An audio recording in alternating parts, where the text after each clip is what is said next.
First things first, I heard some people disapproved of my drinking wine on the first video that was made in New Orleans in springtime this year. Those people who do not like me to drink wine, and those people who do not like to see me drinking wine, should remember what the first miracle was that Christ made. Do I have to say more? No. Thank you. Some people, I have to correct another misunderstanding, some people had the audacity to call me a self-appointed theologian. That is not correct. I hold a doctorate in theology of the Pontifical University of St. Thomas Aquinas in Rome. That means the Pope appointed me a theologian, not I. There's another thing that I have to clear up. I was quoting Canon 13 of the 7th session of the Council of Trent. And this canon, it is very important, this canon outlaws any future writing up of a new liturgy. This canon is, unfortunately, most of the times translated in a wrong way. Even with 10 books, I can only recommend 10 books to you, but sometimes, of course, everybody makes mistakes, you just heard mine. Sometimes things are not translated in the correct way, and that can cause a lot of confusion. Now, Canon 13 of the 7th session of the Council of Trent, in English, if anyone says that the received and approved rites of the Catholic Church want to be used in the solemn administration of the sacraments may be condemned, or without sin be omitted at pleasure by the ministers, or be changed by every pastor of the churches into other new ones, let him be anathema. That translation is wrong. It doesn't say or changed by every pastor, because in the Latin it says, Sequis dixerit, receptos et approbatos ecclesiae catholici ritus in solemni sacramentorum administratione ad iberi consuetos ad contemni, aut sine peccato a ministris prolibito omitti, aut in novos alios per quem cumque ecclesiarum pastorem mutari posse anathema sit. Per quem cumque, by whomsoever. And that gives a totally different significance to this canon.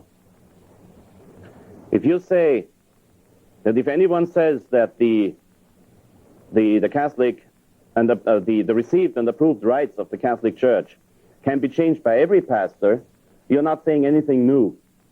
We don't need the Council of Trent to tell me that I must not change the rites. I don't need the Council of Trent for explaining to me that the Catholic liturgy cannot be changed around by every single parish priest. And that's not what the Council intended to say. As a matter of fact, the Council is talking about people who do not esteem the approved and habitual rites of the Church. Because it says, want to be used in the solemn administration of the sacraments, these rites may be condemned. And the Council says, whoever says they may be condemned is to be held outside the Church.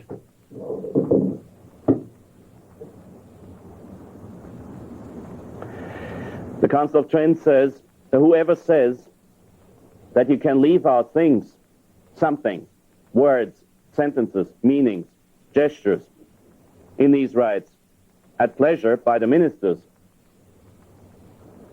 he ought to be considered outside the Church. Now the Council of Trent has just said that nobody can change the rites. It doesn't have to repeat it by saying changed by every pastor. The Council, in fact, intended to say and said, per quem cumque ecclesiarum pastorem, by whomsoever. Now, whomsoever includes the popes. The Pope is a pastor of the churches. He's Bishop of Rome, Archbishop of the province of Latium, Primate of Italy, Patriarch of the West, Vicar of Christ, and servant of the servants of God. The Pope cannot write up new rites. That's what the Council of Trent said. This is what Pope Innocent III said when he said, if a future Pope was to change round all the sacraments and everything, you do not follow him. And at the Council of Florence, Pope Eugene IV had as his personal theologian a certain Cardinal Torquemada, the uncle of the famous and saintly Inquisitor in Spain. And Cardinal Torquemada wrote a book which is called Summa Ecclesiae, And in his book Summa Ecclesia, he says, if a pope was to try to change all the rites and the sacraments, he puts himself outside the church. Pope Eugene IV read that book, and he gave the title Defender of the Faith to Cardinal Torquemada. Before I start to explain to you the problems of Vatican II, I want to make some very important distinctions.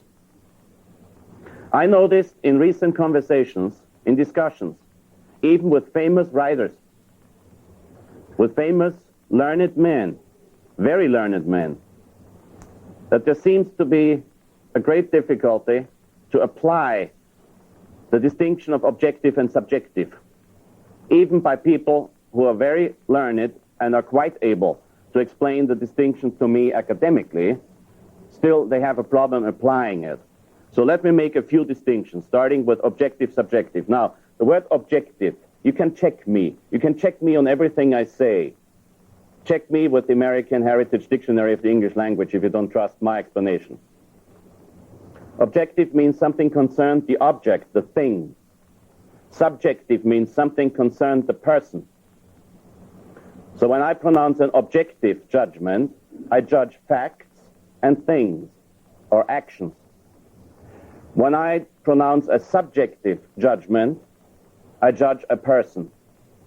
And I do not want to do that, by the way. Objectively, this is a very good wine. Subjectively, not everybody might like it. Objectively means concerning the thing itself, what it is and how it is. Subjectively means what it means to me, how I understand it. When the Council of Florence, Pope Eugene IV, in 1441, said that nobody who is not subject to the Roman Pontiff, even if he was to shed his blood for Christ, cannot be saved, the Pope was pronouncing an objective judgment. The Pope did not say that all Protestants are in hell. The Pope said, objectively speaking, they have no chance to be saved. Subjectively, what the Lord will do with them, we do not know. De internis ecclesia non judicat, the church does not judge internal things. De mortuis ecclesia non judicat, the church does not judge the dead. So this is the distinction of objective and subjective. There has to be a distinction of material and formal. Material means something is there. It exists. It is there. Formal means it is declared as such.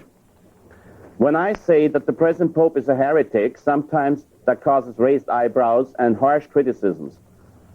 I say the present Pope is a material heretic. That means there is heresy to be found in his writings, and I will prove it to you, and I have proven it to you on the first tape. I do not say he is a heretic in the sense that he wants to say heresy, that he commits the sin of heresy. I would not dare to pronounce this judgment. Nobody can judge the Pope anyway, and nobody can judge other people's intentions and other people's consciences. We can only judge what we see. I see there is heresy printed, so it is there, material heresy. The matter of heresy is there. I do not say it is formal heresy. To show you the difference, the present Pope always says, in accordance with tradition, I say to you, and then he says something wrong. But obviously he doesn't mean to say heresy. He wouldn't say in accordance to tradition. But if he was to say, contrary to what the Council of Trent taught you, I say, in that moment he ceases to be Pope, most probably, because that would be objective, formal heresy, not material heresy. There's another distinction. It is unbelievable what people say after I held a speech or gave a sermon. I once said, the new Mass of Paul VI, celebrated in Latin according to the book, most probably is validly celebrated. And somebody walked out of the session and said, Father Hesse says the new Mass is all right. I didn't say it's all right. I said it's valid under certain circumstances.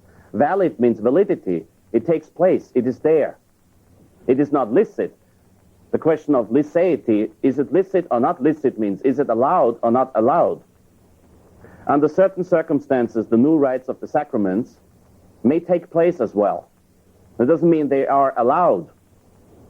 See, the Russian Orthodox Church, the Catholic Church always recognizes the fact that the Russian Orthodox Church has all the 7 sacraments valid, but not licit because they're heretics and schismatics.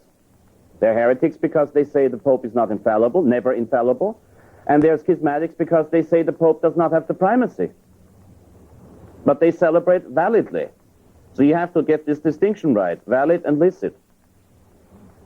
Then, there's something very important to be said about today's usage of language. And here I want to give you the distinction of act and potency. The entire philosophy of St. Thomas Aquinas is based on the distinction of act and potency. A thing, anything that is, can be in 2 ways. Actually or potentially. Something that is might be already what it should be and is, and it might be something else in the future. Vatican II and the present Pope do not use this distinction because they're based on a different philosophy, and that causes a lot of confusion. When the present Pope says all people are saved, is he right? Yes, he is right. Oh yeah, oh yes. All people are saved in potency, potentially. Possibly they are saved, possibly. When Christ died on the cross in order to enable mankind to be saved. That doesn't mean that everybody will be saved, and actually not everybody is saved. Our Lady showed the children that hell is packed with people when she appeared in Fatima in 1917. So, when I speak English, you will agree with me, I have to submit to the rules of speaking English. When I speak, I have to submit to the rules of speaking. I do not think you would appreciate it very much if I was to tell you, I am Pope. I am Pope, potentially. So is every male present. I am Pope, potentially. As long as I tell you that possibly I might become Pope, but the probability is zilch, you will say, yes, okay. But if I was to say to you, I am Pope, you would say, this guy is nuts. Rightly so. But if I say to you, possibly,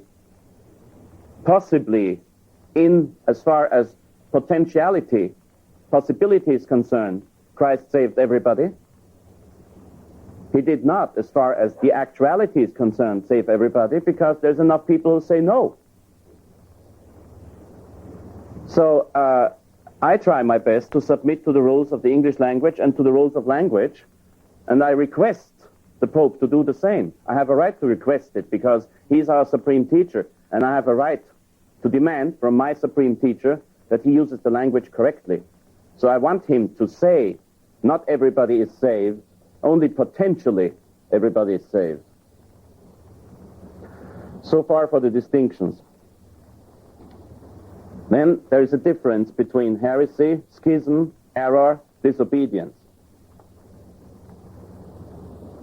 Schism means I separate myself from the church, not denying anything of the faith itself, but I separate myself from the church, denying the church authority.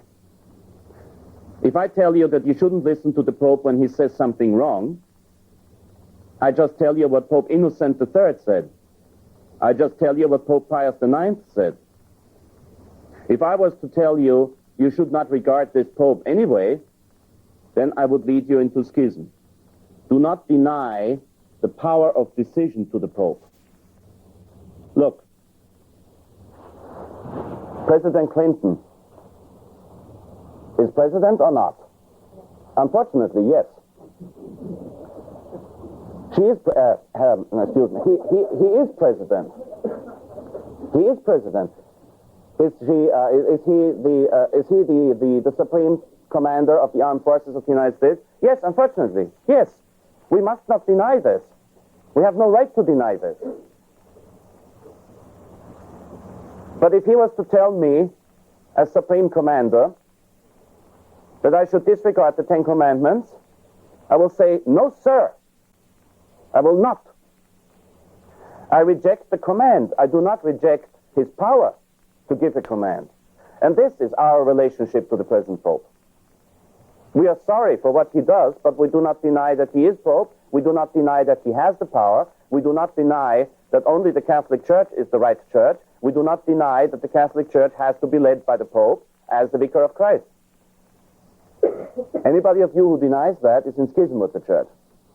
What does heresy mean? Heresy means, materially, objectively, first of all, heresy means you deny or doubt a defined doctrine of the Church.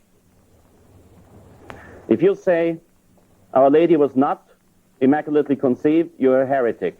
If you say, I'm really not sure if this really happened, you're a heretic. Materially first, because you might have misunderstood something. Formally, if you say, I don't care what the Church says, it's not true. You might be in error. Contrary to heresy, which means that you know the dogma of the Church and you deny or doubt it, you might have a mistaken understanding of what the Church says. You might be erroneous. Sometimes this present Pope is in error, sometimes he's in heresy, materially. If I have to suppose that there is something the Church defined that he has to know, and he says something to the contrary, then I see he's a heretic. If I see that he misunderstood, clearly misunderstood a dogma, then I have to talk about error. Always judging objectively and materially. Disobedience has nothing got to do with schism or heresy or error. When Archbishop Lefebvre denied the Pope's command not to consecrate bishops, well, at first glance, he was disobedient. I have explained in my other tape why he was not disobedient. He was disobedient to a wrong and unjust and dangerous command coming from the Pope. He was not disobedient to tradition and the will of Christ. But in no case, and from no viewpoint, is it justified to say that he is in schism. Schism means to deny the authority of the Pope, not to disobey a command. I have explained that. These distinctions must be clear in your minds, otherwise you will not understand what I'm about to say. And then there's something that I have to explain about what is called in Latin the loci theologici, the theological places, the theological positions. I told you that something might be heresy and something might be erroneous. But there are finer distinctions than that. A Catholic truth can be de fide divina, by divine faith. That is when the Council of Trent or the Council of Florence or First Vatican Council declared a dogma. It might be de fide catholica. That is when the Church has always believed it. De fide catholica means the Church has always believed it. It's part of the faith, like the creed. De fide definita means the Church has always believed it, but once in history, a Pope made a definition. When in 1854, Pope Pius IX proclaimed the dogma of the Immaculate Conception, he did not tell us anything new. He just made a definition about what it is exactly to mean. Then you might have a theological judgment which is called fide proxima, closest to the faith. That means it's not a dogma, but the Church has always believed it, and it could be a dogma any time. Like, for example, the co-redemptrix, the fact that Our Lady has had the first role in helping with redemption. That will have to be defined eventually, for the simple reason that many people are confused about what it means. Did Our Lady redeem us? No.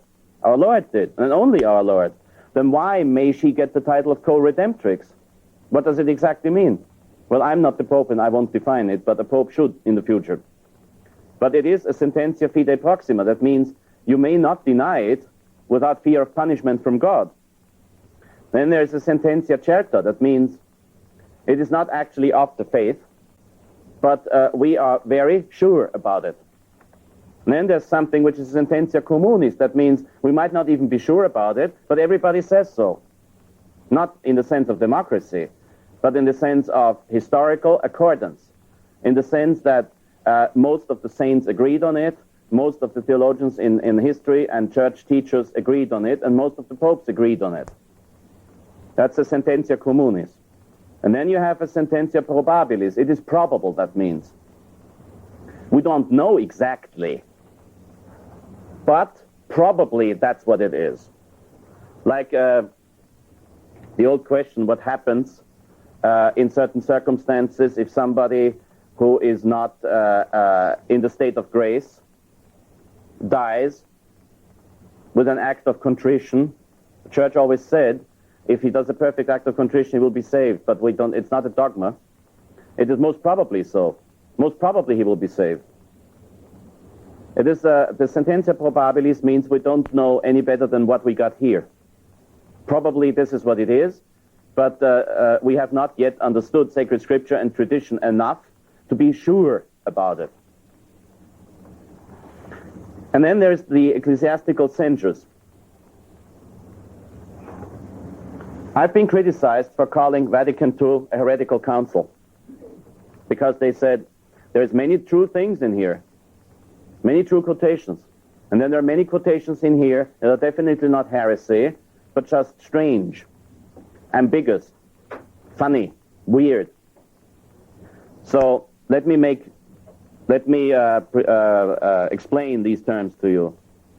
If something is heretical, it is directly denying a dogma of the faith.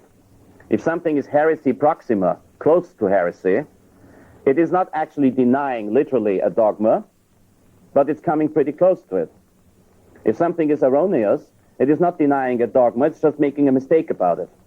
If something is errore proxima, closest to an error, it is not wrong in itself, but by circumstances.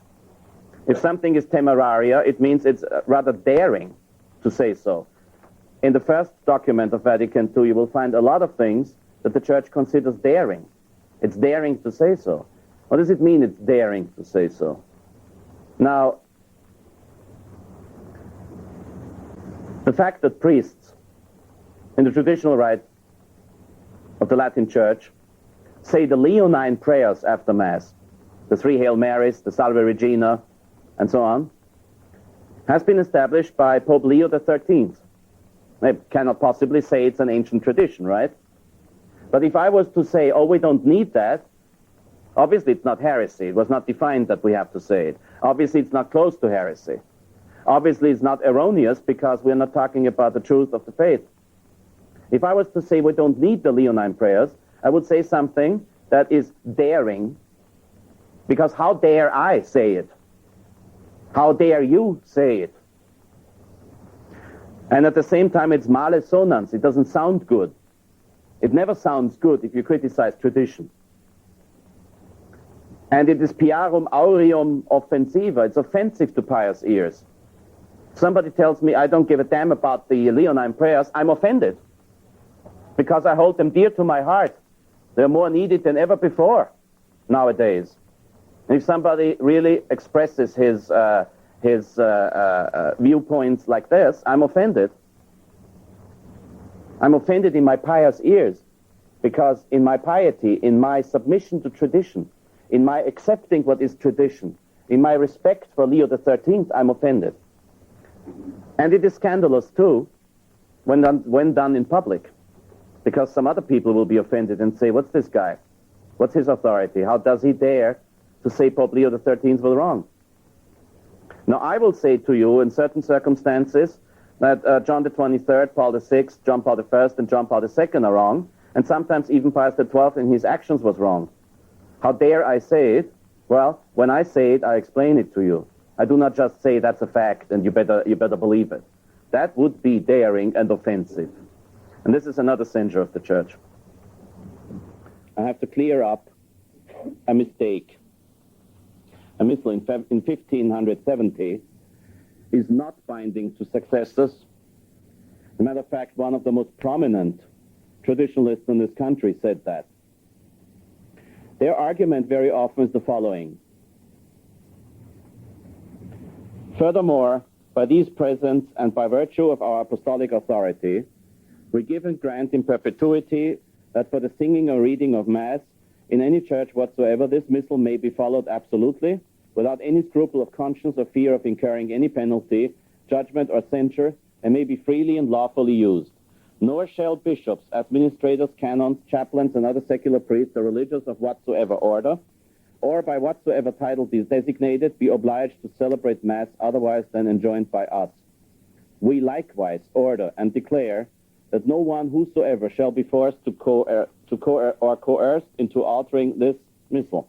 And this present constitution can never be revoked or modified, but shall forever remain valid and have the force of law. Notwithstanding previous constitutions or edicts of provincial or synodal councils, and notwithstanding the usage of the churches aforesaid, established by very long and even immemorial prescriptions, saving only usage of more than 200 years. They say the same legal formula can never be revoked or modified, but shall forever remain valid and have the force of law, was used by Benedict XIV when he dissolved the Jesuit order. Therefore, if I was right in saying that Quo Primum must never be changed, Pope Pius VII was wrong when he reinstituted the Jesuit order and went against the decree of his predecessor. These people do not understand that we deal with a disciplinary matter, not a matter of faith. If a pope dissolved the Jesuit order, another one might as well say, well, we have the Jesuit order back again. I don't know if this was good or bad. Judging to what happens today, it might have been a very bad decision, but that's not the point. The point is, we are talking about disciplinary matters. I told you that the Pope cannot bind his successors in disciplinary matters and matters of positive law. The way how Mass is said, however, is not a mere question of discipline and positive law. If the oldest liturgical law of all is lex orandi, lex credendi, the law of what has to be prayed determines the law of what has to be believed, then Holy Mass is not only a question of faith, but the basis of faith. If you change Holy Mass around, and if Holy Mass is not what it was, then you have a different basis of the faith. That means you have different laws of praying, you have different laws of believing. So, when a pope uses a formula like this on the question if I may wear violet buttons or not, his successor might as well say, I don't care. But if a pope uses this formula on something as important as the Roman liturgy, his successor may not say that. Therefore, I read again, abbreviated, by these presents and by virtue of our apostolic authority, we order and declare that no one whosoever shall be forced to coerced into altering this missal, and this present constitution can never be revoked or modified, but shall forever remain valid and have the force of law. This constitution deals about the basis of the faith. It deals about matters of the faith. It cannot be revoked. When Pope Pius X decided that the Sunday during the year, is to be elevated to the rank, practically to the rank of duplex prima classis, that meant the rank of a very important feast, he did not revoke or modify this constitution. He did not say this cannot remain valid and have the force of law. On the contrary, he explained that he was restoring the importance of Sunday, because at the time of St. Pius V, there were a lot less saints in the calendar than you'll find now. So at the times of St. Pius V, there were many Sunday Masses in green chasuble. By the time St. Pius X was Pope, there were very few Sunday Masses in green chasuble, because most Sundays during the summer have some saint to be celebrated, some saint more important than the Sunday used to be. And this is not good. This is not the intention of Pius V, and it's not the Old Mass. So he elevated the rank of Sunday in order to have the green chasuble, part of the sign that every sacrament is, in order to have the green chasuble and the Sunday celebrated again, and not just commemorated. The very fact, we talk about interpretation. Is it the Herr Dr. Hesse who interprets this apostolic constitution, or the popes? Yes, it is the popes, not the Herr Dr. Hesse.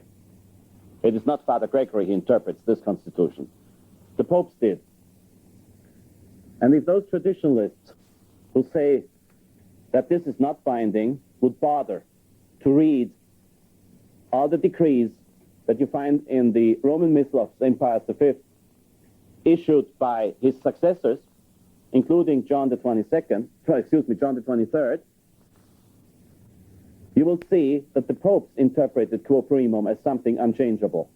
Because up till 1962, with the Missal of John the 23rd, you always found at the beginning of the Missal Quo Primum and all the decrees of the other popes who changed little things, rubrics mostly.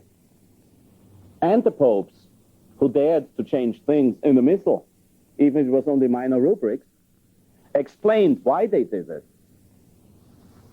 Now, if Quo Primum was not binding to a successor, why would the successor want to explain himself that well? If he has the right anyway to change things, he doesn't have to explain that. If the Pope says, from now on, every priest who is ordained in Rome will automatically have the title of Monsignor, he does not have to explain that. If the Pope says, I want you to say the Rosary not only every day, but on Sunday 3 times. It might be a bit demanding, but he doesn't have to explain why he wants it. He's the Pope. Why did all the popes after Pius V, until Paul VI of most infelicitous memory, why did all these popes explain every single change they made? Because they knew that Quo Primum was binding, so they had to explain, we did not go against Quo Primum with what we did. And they explained why what they did was not against the will of St. Pius V, binding them forever. This had to be cleared up. It is ridiculous to argue against the binding authority of this document, because it's probably one of the most important ever issued, and it binds the popes.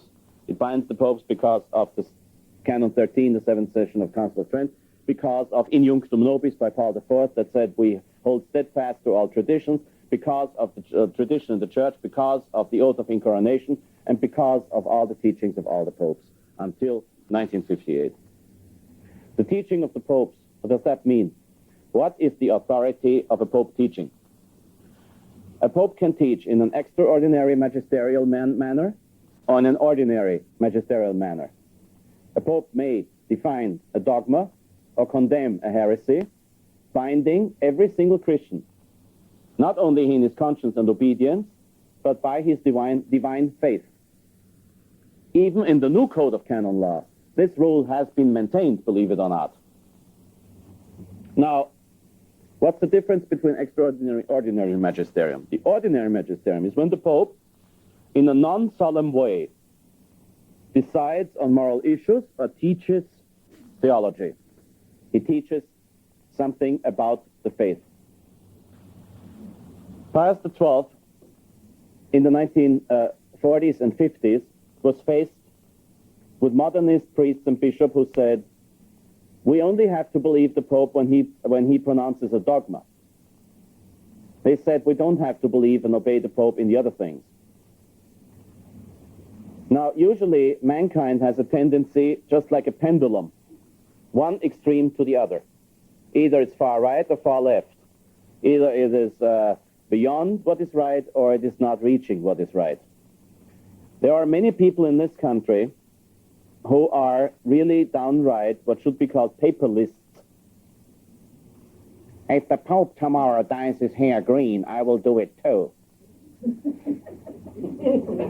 Oh, the Pope can do everything. He's always infallible. He's not infallible unless he claims to be infallible and uses the necessary formula. The Pope has, in order to be infallible, he has to say, by virtue of my apostolic authority, I herewith declare, statute, and define that so-and-so, so-and-so, so-and-so. This is to be held forever by every Catholic, by every single Catholic, under the pain of excommunication. This is to be held forever. Every Catholic must believe it. Pope John Paul II used this formula once in his 19-year career as Pope. When he decided that women cannot be ordained to the priesthood, he said, I decide this forever by virtue of my apostolic authority, and this has to be believed by everybody forever. It seems that this was an infallible pronouncement. When the Pope says, I think this and this and this and this happened, then he's just speaking as a private person.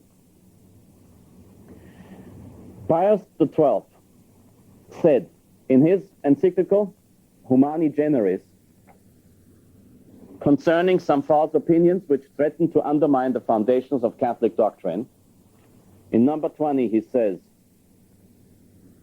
nor must it be thought that what is expounded in encyclical letters does not of itself demand consent, since in writing such letters the popes do not exercise the supreme power of their teaching authority. I'll give you the sign where to repeat, where to continue with the text. And generally what is expounded and inculcated in encyclical letters already for other reasons appertains to Catholic doctrine. But if the Supreme Pontiffs in their official documents purposely pass judgment on a matter up to that time under dispute, it is obvious that the matter, according to the mind and will of the same Pontiff, cannot be any longer considered a question open to discussing among theologians. I want to see who dares now, after having heard this, still to say that the Pope cannot bind his successor. In the ordinary magisterium, that means with an encyclical. The Pope says here, in writing such letters, the popes do not exercise the supreme power of their teaching authority. But generally what is expounded and inculcated in encyclical letters already for other reasons appertains to Catholic doctrine. But if the Supreme Pontiffs in their official documents purposely pass judgment on a matter up to that time under dispute, it is obvious that the matter, according to the mind and will of the same Pontiffs, cannot be any longer considered a question open to discussion among theologians. When Pope Paul VI wrote Humani Vitae, he did not pronounce a dogma. But no future Pope may ever dare to say that artificial contraception is all right. When Pope Pius IX condemned all kinds of heresies in his syllabus of errors, he did not proclaim a dogma. But woe unto the Pope who says the contrary. The Pope today says the contrary. So this is the teaching authority. The Pope can bind his successor in many things. Why? There's an old Latin saying, par in parem potestatem non habet. An equal does not have power in an equal. Yes, right. That's why in all things that are left up to the individual Pope to decide, he cannot bind his successor. But when the Pope says, this here from now on has to be considered part of tradition, he doesn't have to say that verbally, literally. He just has to say, we condemn this error, we don't want this to be discussed any longer, and I herewith say that's what it is, or that is what has to be done by all Christians, by all faithful. Then he's making this part of tradition. Now the tradition